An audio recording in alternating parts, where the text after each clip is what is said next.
सर्वसामान्यांना दिलासा देणारी बातमी, कारण आरबीआयनं रेपो रेटच्या दरामध्ये कपात केली, त्यामुळे कर्जाचा हप्ता आता कमी होणार आहे. सामान्यांना मोठा दिलासा या निमित्तानं मिळेल. 25 बेसिस पॉइंटनं रेपो रेटच्या दरामध्ये कपात करण्यात आली, तर रेपो रेट 6.5 वरून 6.25 वर करण्यात आला. तर गव्हर्नर संजय मल्होत्रा यांनी पतधोरण जाहीर केलं आहे. The MPC unanimously decided to reduce the policy rate by 25 basis points from 6.5% to 6.25%. 0.25% एवढ्या प्रमाणात आरबीआयने दर कपात केली. याचा परिणाम काय होईल?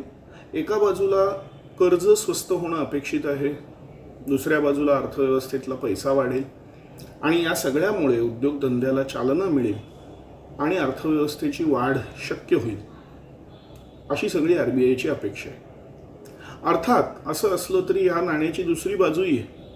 मोठ्या प्रमाणावर पैसा आला आणि वस्तू आणि सेवांचं उत्पादन मात्र तेवढं वाढलेलं नसलं तर यातून भाववाढ होते.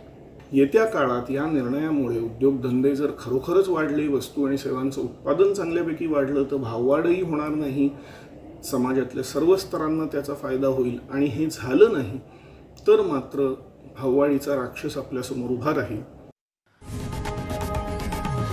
लोकशाही मराठी ऐका, पहा, जागरूक रहा.